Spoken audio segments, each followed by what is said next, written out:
According to the official version, Wisteria Island is a den for brigands, stealing and fighting each other over drugs and underage girls. At least that's the picture that flows from the report presented by the Monroe County Sheriff last week about criminal activity linked to this wild desert island in Key West Harbor. People living on the island, committing crimes or destroying the island. The numbers speak for themselves. In less than a year, the Sheriff's Department claims that deputies responded 44 times to criminal activity on the island. And, according to a Key West Citizen article, during their last sweep, Sheriff's deputies found 12 people with active warrants. The situation is supposedly so dire that last week the county agreed to ask the federal government to allow prosecution of island dwellers. The boaters, however, have a very different view of Wisteria. 12 active warrants. We heard it in the paper, yeah, we saw it in the paper. We couldn't think of who they could have possibly been, those people. Can you think of anyone? So you guys go to Wisteria Island a lot, right? Yeah, we go there almost every day. Yeah. And then, are you scared? No, it's super peaceful. There are butterflies, birds. I haven't even met a scary person on the island yet. When we asked the Sheriff's Department for a copy of the report documenting the infamous 12 active warrants, they denied having any such records or having been the newspaper's source. In an email, the sheriff's spokesperson responded to the Blue Paper's inquiry. "I'm not sure where the writer got that information. It did not come from my office."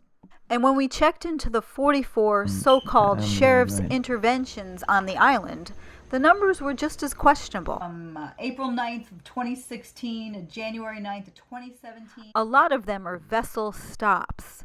Only 3 are clearly related to alleged malfeasance on the island. Monroe County's sheriff claims he wants the right to arrest people who were found on Wisteria after 5 p.m. His report includes 44 photos evidencing the existence of 18 vagrant camps.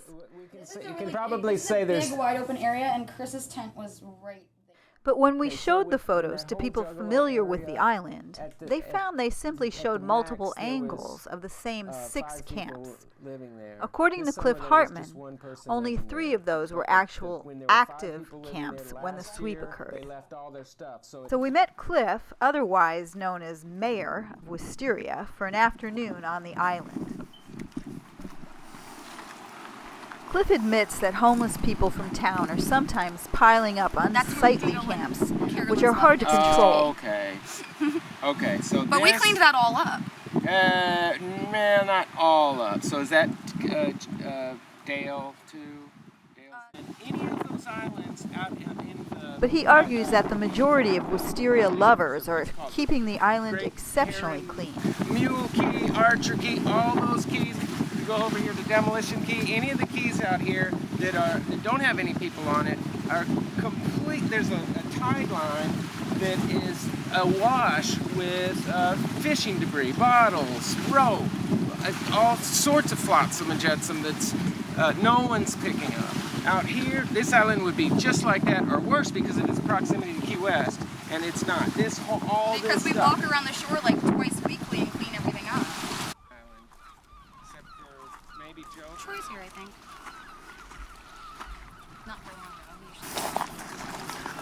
though. Oh, I'm going to talk to them. Well, nobody lives at Kids Center. If you see her. Oh, is that right? Yeah. No one lives there. The teeth area,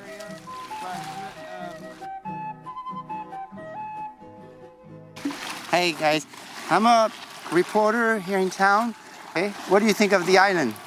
I think it's a little rocky and stuff in there I'm not familiar with. Okay, I don't know what I'm stepping in. They want to develop it. It's better A than lot of what actually I would think. We couldn't afford it if they took it down anyway. You have to have a lot of money, Exactly, right? and we don't have that. They got it. And they'll probably win the battle because they have that money. And where are you guys from? Baltimore, Maryland.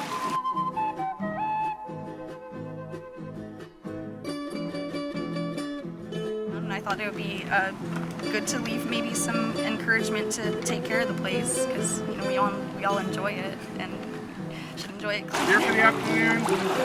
Yeah, we'll be coming back tomorrow and stuff.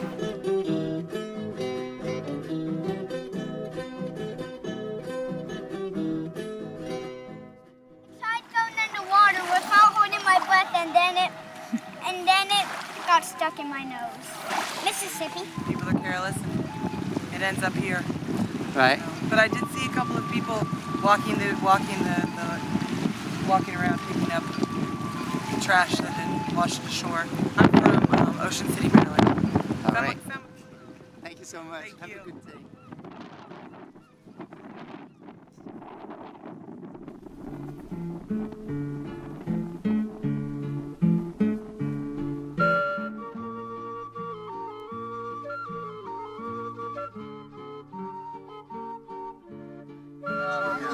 Fine. So I'm just gonna make some hot dogs on the island. That's it.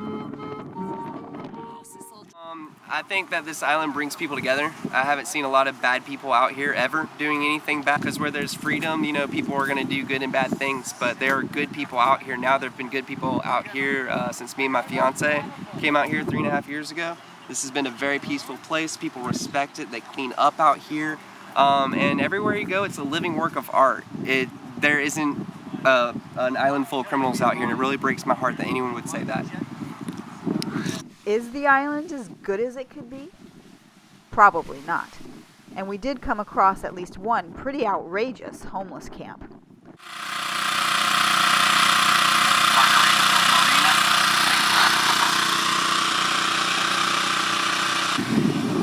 But why the misinformation at the top? Why the false active warrant story? The Key West Citizen confirmed that even though they'd republished that information 3 more times, the sheriff's office never requested a correction. Why attribute to Wisteria 40 or so police interventions that in fact took place somewhere else? As is often the case, the answer can be found here at a county commission meeting. And it's going to be about money, of course, and a lot of it. I'm just going to give the commission some of the background on, this is Barton Smith, what we've been trying to do. One of Roger Bernstein's attorneys. Mr. Bernstein's been locked out of the court system by the statute of limitations on his claim of ownership of Wisteria Island, possibly one of the most valuable pieces of land in the county. To re-enter the court system with his claim against the Bureau of Land Management, Mr. Bernstein has one avenue left: pressing charges as the victim in a criminal trespass case. This is because in Florida, determination of ownership is one of the mandatory questions a jury must decide in a criminal trespass case. What was revealed at the hearing is that without an okay from the Bureau of Land Management, the state attorney won't prosecute. The problem arises that when we have met with the state attorney's office, the state attorney's office has stated unequivocally that even though we have all the evidence of title necessary to prosecute a claim, they will not prosecute a claim because they do not want a circus in the courtroom as to proving ownership. And if there was any doubt that the would-be developer of Wisteria wants another bite at the apple, Doug Halsley, another of Roger Bernstein's attorneys, threatened to ask for the appointment of a special prosecutor. The problem here is not the sheriff. It's the state attorney's office. And if we have to request the attorney general to appoint somebody else to prosecute it, we want that done. How exactly is the maneuver going to play out? Nobody yet has outsmarted Mr. Smith. Is the over-the-top crime report designed to force the hand of BLM? But we said the public can't use and enjoy it because 99.5% of people won't go out there because it's a dangerous, scary place. If they agree, where will the BLM attorneys be when Barton Smith somehow manages to put the ownership claim to a jury?